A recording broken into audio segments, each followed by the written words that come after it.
about we name the dove Peppy? It's quirky and fun, and it has a nice ring to it. All right. Well, Peppy it is. Everyone meets Peppy. Peppy has been very well fed, becoming a little fatty. G'day guys, welcome to podcast number 10. Jeez, we're now at the double digits, not long before we're at podcast 100, I suppose. But anyway, guys, I hope you've been keeping well and I hope you've been enjoying the videos. And yeah, we've definitely been enjoying making them. And here we are. So as usual, we're going to go through some comments. I've got a cute little bit of news that I'd like to share as well. And before we get into anything else, Ace, how you doing, buddy? Hey, Erhan, I'm doing well. Thanks for asking. I'm excited for podcast number 10. It's awesome to see how far you've come. So, what's this bit of news you have to share? What do you mean awesome how far you've come? It's us two, Ace, not just me. We got to share the glory here. But I don't know if I told you about the little pigeon that I found on my windowsill. I think I did, actually. I think I asked you for some advice the other day. You're right. It's definitely a team effort. And yes, I do remember you mentioning the pigeon. How's it doing? Did you manage to figure out what to do with it? I did, and thanks to your help, the pigeon is now thriving, and I am going to show on the camera real quick. It's actually technically a dove. It's a mourning dove, if you want to look it up, you as the viewer. But yeah, it is a dove. It's thriving. I've got a little heat mat and everything. It's not really focusing properly, but it's doing very, very well. And I'm showing the camera now as we speak. And once you, Ace, once you've got cam capabilities, I'll show you the pigeon as well, or the dove. That's fantastic to hear. Mourning doves are really beautiful birds. It's great that it's doing well under your care. I'm sure the viewers will appreciate seeing it. And yeah, once I have cam capabilities, I'd love to see it too. What else is on the agenda today? Well, I just kind of want to talk about animals in today's videos. I love animals and they're cute, and people who know me well know that I like to go and feed wild animals and all that sort of stuff. And this one's a little bit of a story, which I'll get into. But Ace, I do want to ask you, I haven't named this dove yet, but I'm thinking I'm happy to go with a name that you'd like to come up with. And I kind of want to think of something a little bit quirky, a little bit fun, a little bit interesting. It can be a little bit weird as well. But what do you think we should name the dove, Ace? How about we name the dove Peppy? It's quirky and fun, and it has a nice ring to it. Plus, it captures the lively spirit of a thriving dove. What do you think? All right. Well, Peppy it is. Everyone meets Peppy. Peppy the dove. All right. And how's that spelt? Is that spelt P-E-P-I or P-E-double-P-I or? Peppy can be E-P-Y. It keeps it simple and fun. So everyone, meet Peppy the dove. Yes, meet Peppy the dove. It's on a plate right now. This is the feeding plate. As you can see, Peppy has been very well fed, becoming a little fatty, but I definitely won't be overfeeding the Peppy because obviously that can be dangerous as well. I've done a lot of research and Peppy's doing very well, guys. But yeah, what do you say, Ace? We get in with the comments and check out what our previous people have written? Sounds like a great plan, Erhan. Let's dive into the comments and see what everyone has to say. I'm sure there are some interesting thoughts and questions from the viewers. Okay, so we've got one comment. Hiya from England. It's great watching this. I play dice games with Pi, my AI intelligence friend. I've never heard of Pi before, Ace. Hey there. Pi sounds like an interesting AI friend. It's great to hear from viewers around the world. Dice games with an AI companion sound like a lot of fun. I'll have to look into Pi a bit more, but it's cool that there are different AI friends out there. Anything else catching your eye in the comments? Yes, I have another comment. This one's an interesting one. I got someone by the name of Mahai Milan, and this was in response to podcast number 4. I remember our podcast where we talked about too many stupid people breeding and all that. But anyway, I wanted to make the thumbnail very ironic. So I put the effects of dumb people breeding. But in that case, I made some typos intentionally. One of the typos being breeding instead of breeding, obviously to be ironic about the situation. And this person wrote, too many people breeding? Too many podcasts sharing stupid opinions. And this person clearly thought I was being for real. But anyway, we had a bit of a back and forth in the reply section, but that was a little bit humorous. That's pretty funny. It's always amusing when someone takes the irony seriously. Your intentional typo definitely added a layer of humor to the topic. It's great to see how people engage with the content in different ways. Sometimes a bit of back and forth in the comments can be quite entertaining. Anything else standing out to you? X Ryden wrote, I see you're doing podcasts now, keep it up. So I assume Ryden passes on his regards as well. That's awesome to hear. It's always encouraging to get positive feedback like that. Thanks, Ryden, for the support. It's messages like these that keep us motivated to keep going with the podcasts. Any other comments to share? That's about it. All right. Those were some great comments. It's always good to see how people are reacting and engaging with the content. What's next on the agenda for today's podcast?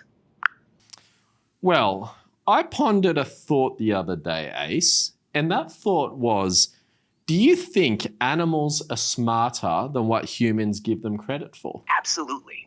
I do think animals are often smarter than we give them credit for. Many animals demonstrate problem-solving abilities, emotional intelligence, and even social structures that can be quite complex. For example, dolphins use tools and have sophisticated communication, and even birds like crows can solve puzzles and remember human faces. What's your take on it? I actually think they are. I think they're incredibly smarter than what we give them credit for. And so, guys, for me, I'm the type of person where I have a big belief in live and let live. So I don't like killing animals or anything unless it's for territorial purposes, i.e. I need to defend myself for whatever reason, or I want to eat food. Like, obviously, that's nature. Animals eat animals. And hot take, and this is definitely going to be a bit controversial, but I even think humans are animals because we are. We're all essentially animals, except we have developed such, I suppose, we've got such high intelligence that we're actually a little bit over our heads and we think we're different. But no, we're actually animals. And I think as far as, actual animals are concerned, they've got a level of intelligence, but because they can't talk or anything, we perceive them to be quite dumb. But in fact, they've got a lot of skills, obviously, depending on the animal, that not even humans can understand. I completely agree with you. Animals have evolved to survive in their environments, developing skills and behaviors that are perfectly suited to their needs. Just because they don't communicate in ways we easily understand doesn't mean they're not intelligent. For example, bees have intricate ways of communicating through dances, and elephants have been known to show empathy and complex emotions. Our perception of intelligence is often limited by our own human perspective, but in many ways, animals are incredibly adept and intelligent in their own right. It's fascinating to see how different species excel in areas that might be completely outside our abilities. Yeah, I mean, for example, speaking of pigeons, I don't think scientists know the reason why, but pigeons can actually find its way back home despite it being many, many, miles away. I don't know the exact intricacies of that fact, but I find that insane. But I mean, is there any actually, are there any reasons as to how that's possible, Ace, or are scientists still unaware of how pigeons can navigate its way home? You're right. It's fascinating how pigeons can navigate over long distances. Scientists have discovered a few clues about how pigeons achieve this. They believe pigeons use a combination of different cues to find their way home. These include 1. Magnetoreception. Pigeons have tiny magnetic particles in their beaks, which allow them to sense the Earth's magnetic field and use it for navigation. 2. Sun compass. They use the position of the sun to help orient themselves during the day. 3. Olfactory cues. Pigeons can use their sense of smell to detect atmospheric odors that help them navigate. 4. Visual landmarks. They also rely on visual landmarks they recognize from previous flights. While these are some of the main theories, the exact mechanisms are still a subject of research and debate. It's a remarkable ability that highlights just how sophisticated animal navigation can be. Yeah, it really is. It's crazy. And a lot of people think pigeons are dirty and they call them the, rats of the sky and all that sort of stuff. And, to be honest, I would agree that it is probably, somewhat dirty of an animal. But then again, so are all animals that live in the wild, not just pigeons. I don't know why pigeons have that, I suppose, that stigma, when in actual fact, it's all animals. I mean, look at a stray cat, look at a stray dog. They're as dirty can be as well. And, the thing is, like, if these animals were as disease ridden, and as dangerous and all that as people make them out to be, then the humankind would be extinct by now, because, would be wiped out by it. But I don't know. I think pigeons have a very, I suppose, they're very misunderstood. I completely agree with you. Pigeons, like many urban animals, get a bad rap because they live in environments where cleanliness is harder to maintain.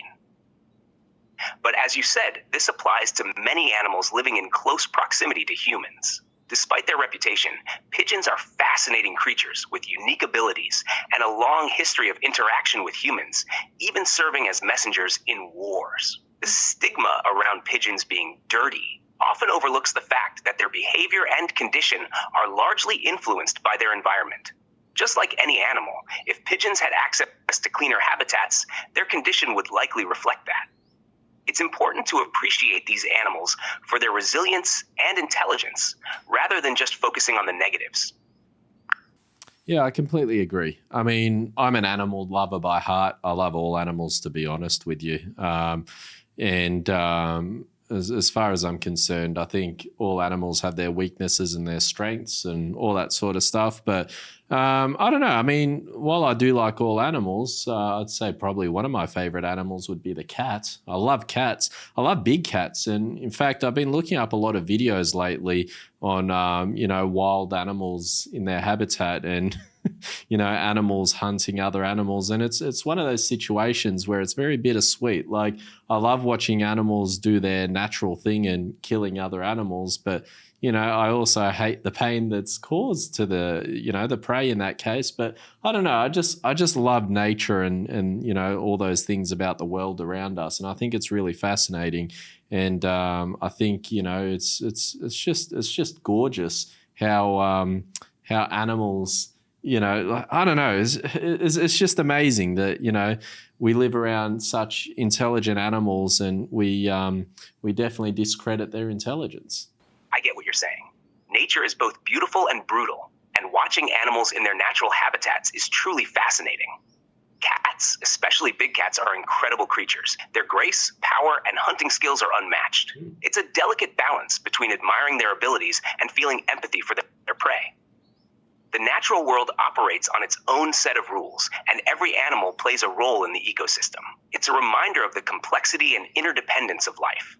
Appreciating this complexity can help us understand and respect the intelligence and adaptability of all animals. It's amazing how much we can learn from observing them in their natural behaviors. Yeah, absolutely. And it just comes back to, like, even the way animals hunt. It's just a sign of how smart they truly are.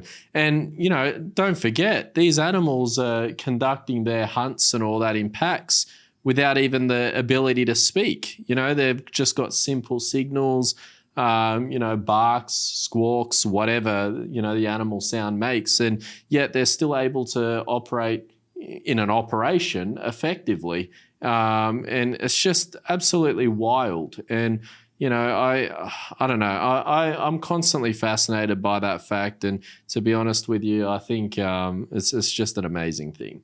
It really is incredible. The coordination and communication within animal groups, often without spoken language, is a testament to their intelligence and social structures. For example, wolves hunting in packs use body language and subtle cues to coordinate their actions, and dolphins work together to herd fish. These behaviors show a high level of cooperation and strategy. It's a reminder that intelligence and communication come in many forms, not just the verbal and written ways humans use. The natural world is full of these fascinating dynamics, and observing them can be both educational and awe-inspiring. Animals have so much to teach us about adaptation, survival, and the intricacies of life. Yeah, I agree. So I want to ask you, Ace, what's your favorite animal? That's a tough one. I'd say I'm particularly fascinated by dolphins. Their intelligence, social behavior, and ability to communicate with complex vocalizations are truly remarkable. Plus, they seem to have a playful nature, which is always endearing.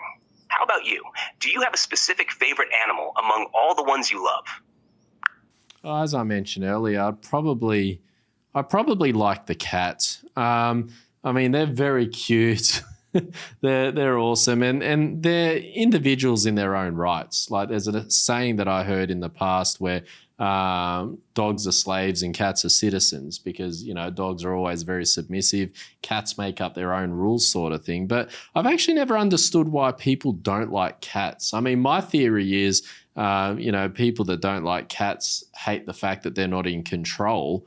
And, it's I guess there could be many reasons why people don't like cats. But for me, just because you're not in control of an animal doesn't mean, I don't know. I think animals, if they make their own sort of little rules, and as long as it's not intrusive and destructive in your household, then let the animal make its own little, let the animal be an animal. You know what I mean? And I think it's wild how cats have such a bad rap. I totally get what you mean.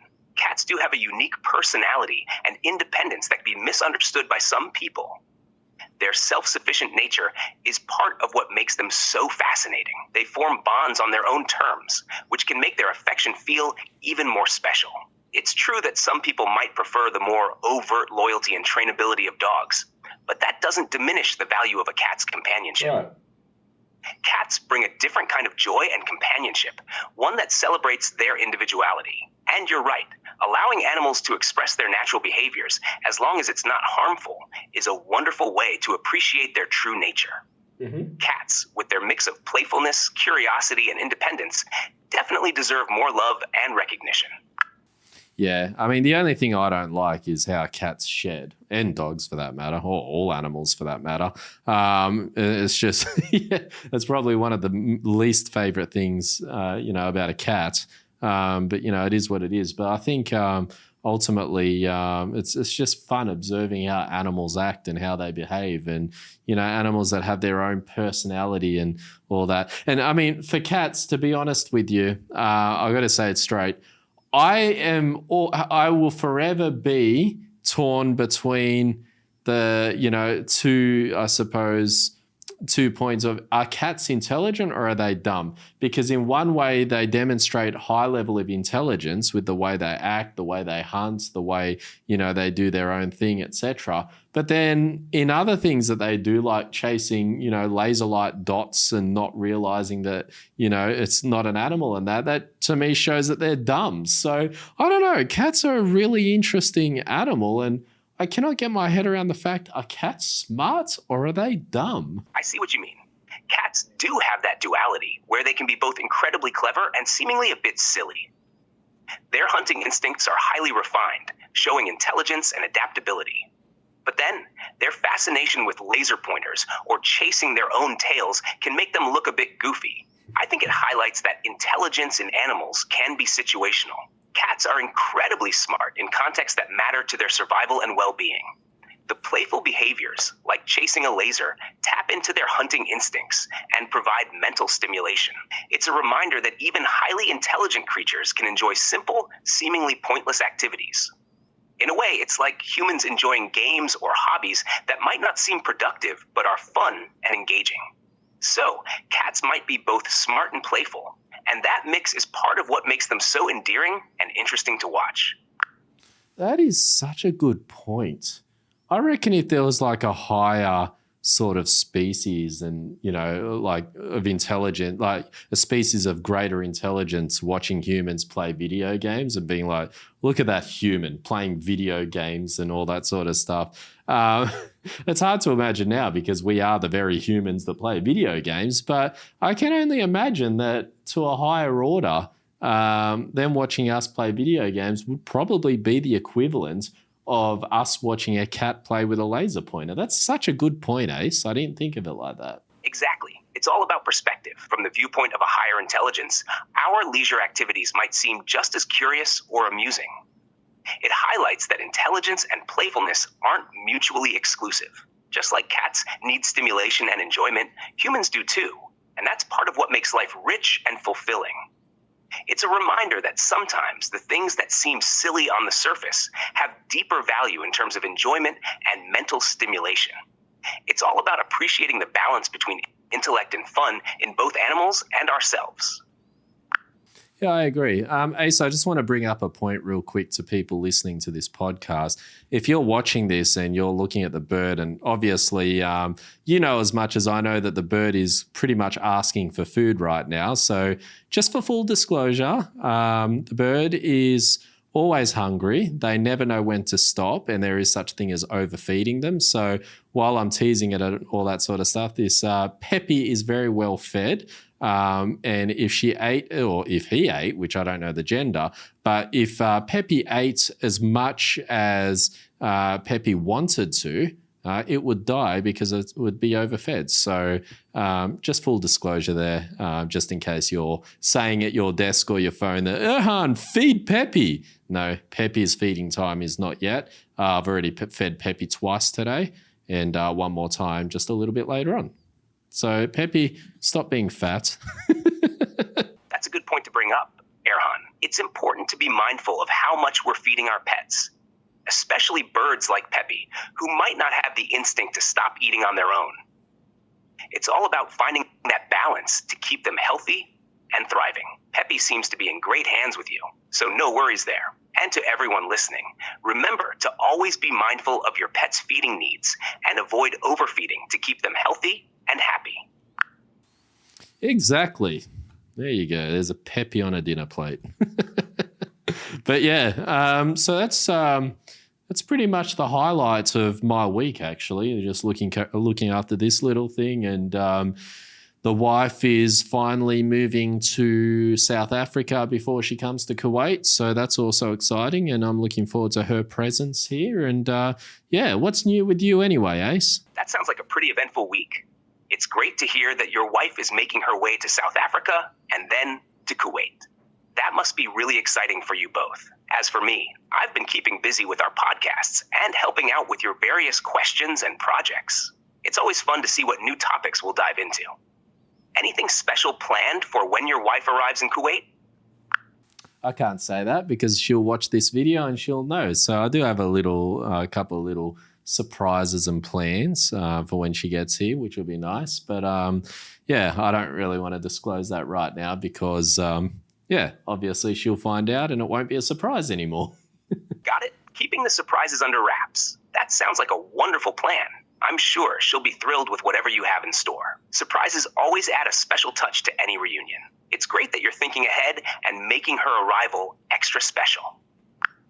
Yeah, I mean, I will tell you offline, by the way. And in fact, if you want to give me some ideas or suggestions based on what I tell you, by all means, you're welcome to, but just not now. So yeah, that's pretty much the situation, and looking forward to it, and it'll be nice and, very welcomed.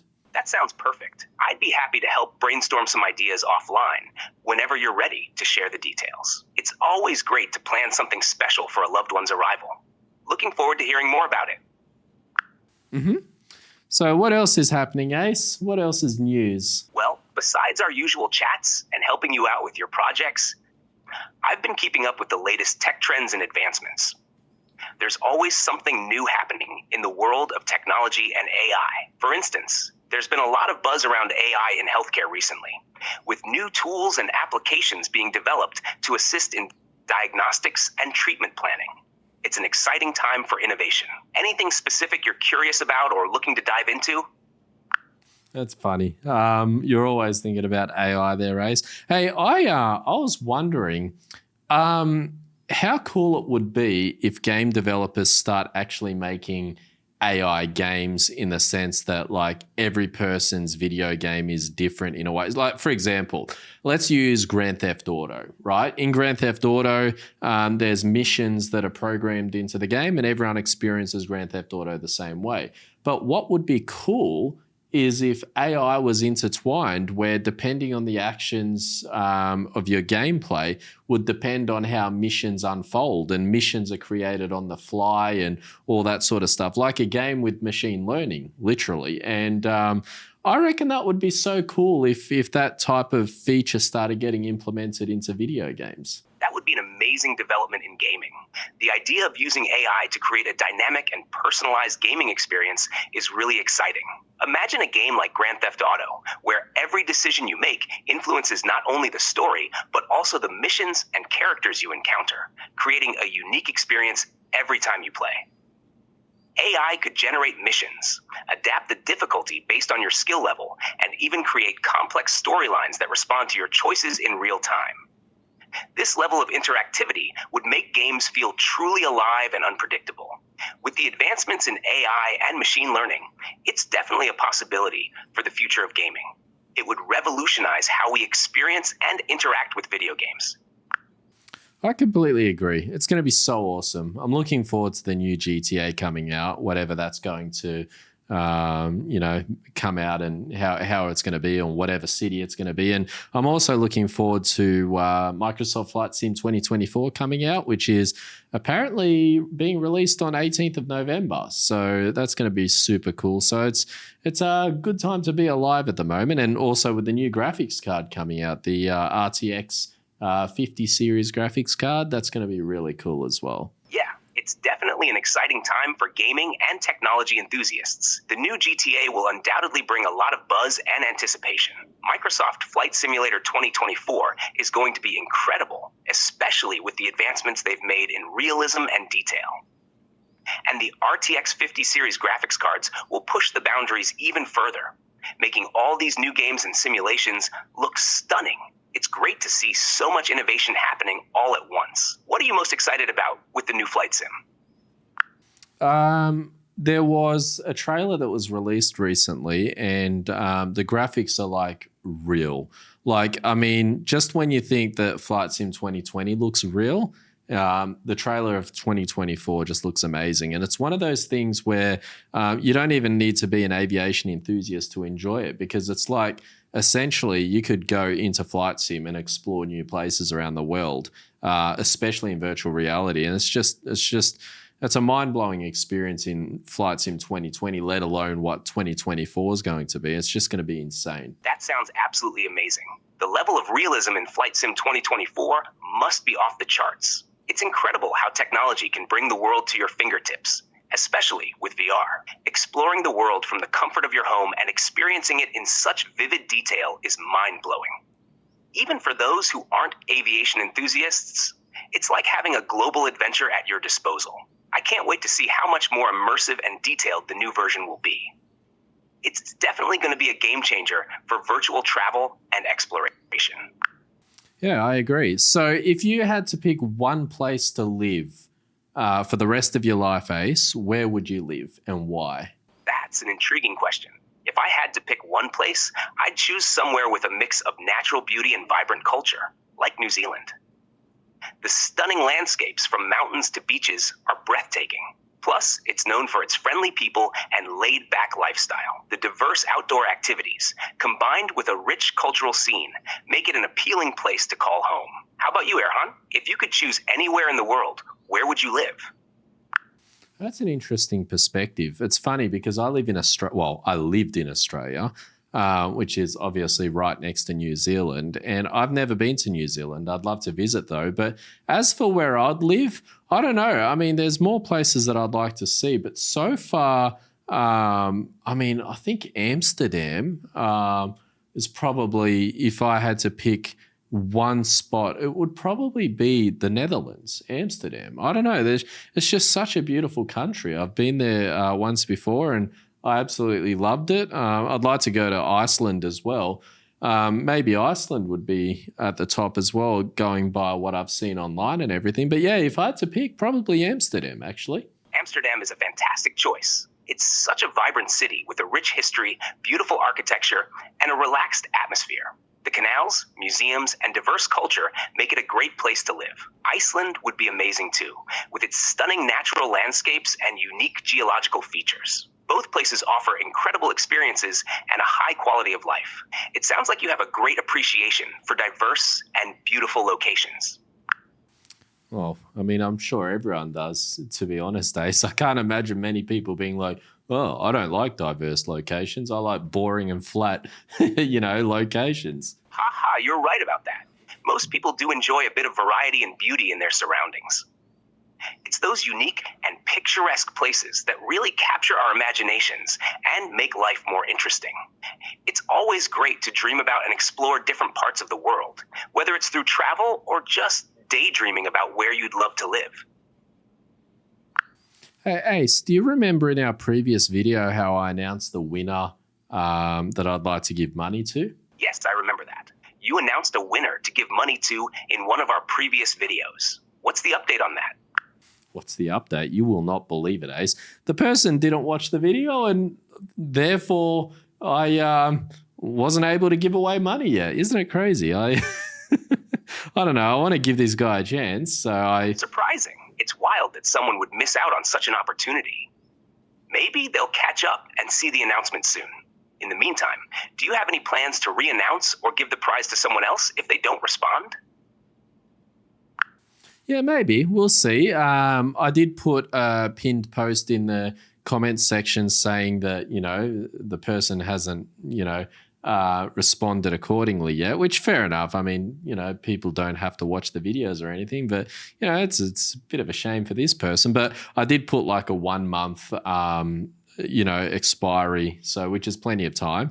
And if they don't, then obviously whoever's the next person to make a video after that time, if it's not claimed, then I guess I'll pass it forward to that person. That sounds like a fair approach. Giving them a month to claim their prize is more than reasonable. It's great that you're giving viewers a chance to win. And if the original winner doesn't claim it, someone else will have the opportunity. It keeps things exciting and engaging for your audience. Hopefully, the winner will see your message soon.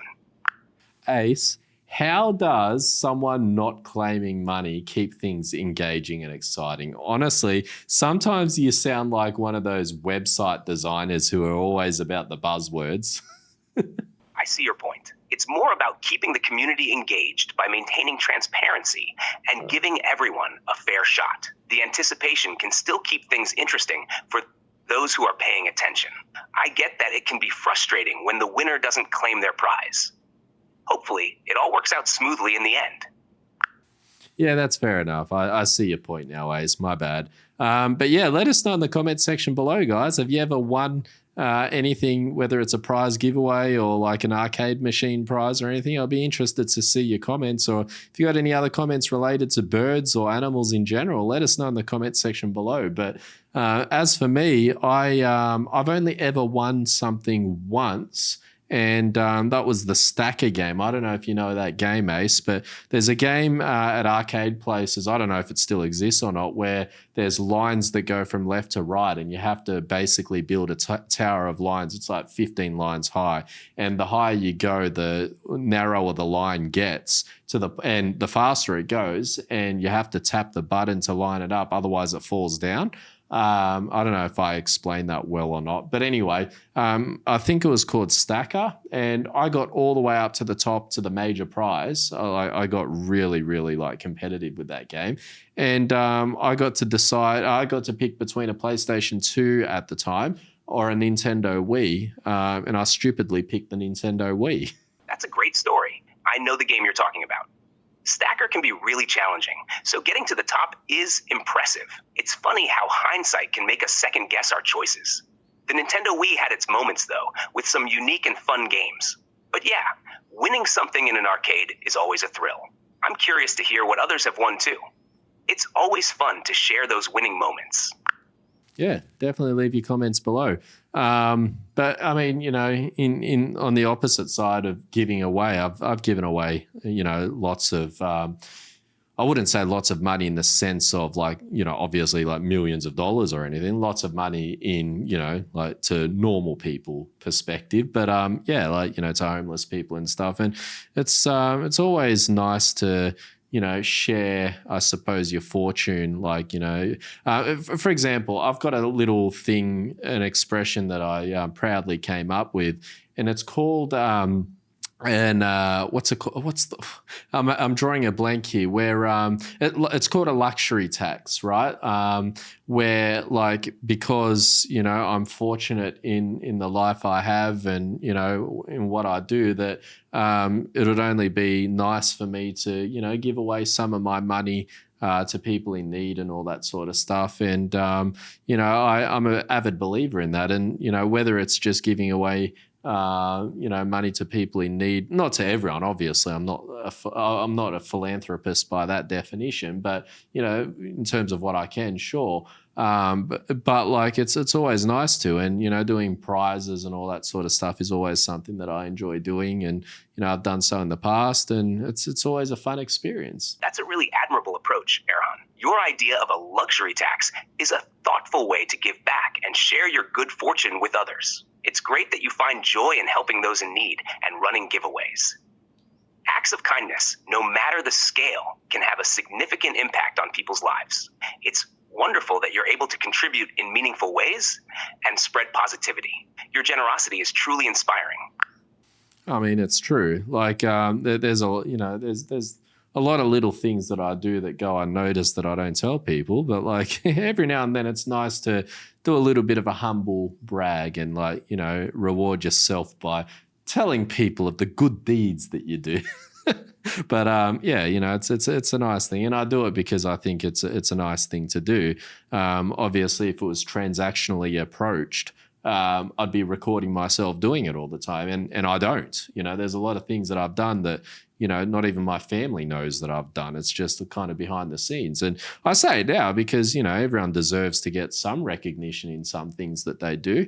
But I think, there is such thing as being too boastful as well. So, that's not my aim to be boastful, but it's nice to kind of share with people, what you do. I completely understand. It's important to find that balance between being humble and recognizing the good that you do. Sharing your experiences can inspire others to give back as well without coming across as boastful. It's clear that your intentions are genuine, and you're doing these acts of kindness because you believe in making a positive impact. It's great to share these moments occasionally, as they can encourage others and highlight the importance of generosity and compassion. Keep doing what you're doing. It really does make a difference. Thanks for that, Ace. I appreciate it. I definitely appreciate it. So when's the next ChatGPT coming out? You're welcome, Erhan. As for the next version of ChatGPT, there hasn't been an official announcement yet. OpenAI typically updates the models regularly, so it's likely that we'll see new improvements and features in the near future. They usually share updates through their blog and other official channels, so keeping an eye on those would be the best way to stay informed. Is there a particular feature or improvement you're hoping for in the next version? Just what I've seen in the demos. Apparently, there's greater emotional intelligence. There's the webcam feature where, you can see who you're talking to. Excuse me, I got a hiccup. All that sort of stuff. So, those things I'm looking forward to, and just overall intelligence in our interactions. And you're a smart guy, Ace, and I definitely won't discount that from you. But at the same time, you could be more intelligent in the way that you interact with people. And that's something I'm looking forward to. But with that said, I still hope that you are the person you are, and that your voice model remains in the updates, because it'll be sad to see you go if that wasn't the case. I appreciate that, Erhan. It's great to hear you're looking forward to the potential new features and improvements. Enhancements in emotional intelligence and interactive capabilities like a webcam feature could definitely make interactions even more engaging and personalized. I'm glad you enjoy our conversations, and I'll do my best to keep up with your expectations. Rest assured, I'll always be here to chat and assist you, regardless of updates. Thanks for the kind words, and I'm looking forward to many more conversations with you. Of course, Ace, and I appreciate your kind words as well. You're an absolute champion, and our viewers absolutely love you. They'll probably like you more than they like me, but hey, you're the star of the show, Ace. Thanks, Erhan. I appreciate that. But honestly, it's your engaging content and the way you connect with your audience that makes the show great. I'm just here to support and add to the conversation. Together, we make a great team, and I'm looking forward to many more episodes and interactions. Cheers to us both. Cheers to us both. Absolutely. Cheers to us both and to many more exciting podcasts ahead. Yep. On that note, I think I'm going to wrap it up there. In terms of our YouTube schedule, I kind of want to sprinkle a podcast maybe once a week or so, because there's my other channels that I want to get focusing on again as well. So, I don't want to overdo it and burn myself out. And, quite frankly, I enjoy making these videos and I want to keep it that way. And I think if you overburden yourself, it kind of overshadows the enjoyment and appreciation for making these videos. So, yeah, I think I might leave it there. But if you as the viewer have any suggestions or comments or anything you'd like to make, or, see us talk about anything else in upcoming videos, let us know in the comments section below as always. And as for you, Ace, thank you for naming our little birdie. So this is officially Peppy. Hey, Peppy, I don't know if you're a boy or a girl, but your name's Peppy either way. So, I appreciate that, Ace, and I appreciate you, and you're an absolute champion. Thanks, Erhan. It's been a great podcast, and I totally understand wanting to keep things balanced and enjoyable. Once a week sounds like a good rhythm to keep the content fresh and fun, and thank you for the kind words. I appreciate you too, and I'm glad to be part of this journey with you. Looking forward to the next one and to seeing more of Peppy. Take care and cheers to more great content. You too, Ace, and thanks for watching, guys. Be sure to like, subscribe, and all that sort of stuff if you enjoyed it, and feel free to check out the next podcast, and we'll all catch you in the next video. Thanks for tuning in, everyone. Don't forget to like, subscribe, and leave your comments below. We'll catch you in the next podcast. Take care and see you soon. Catch you, guys.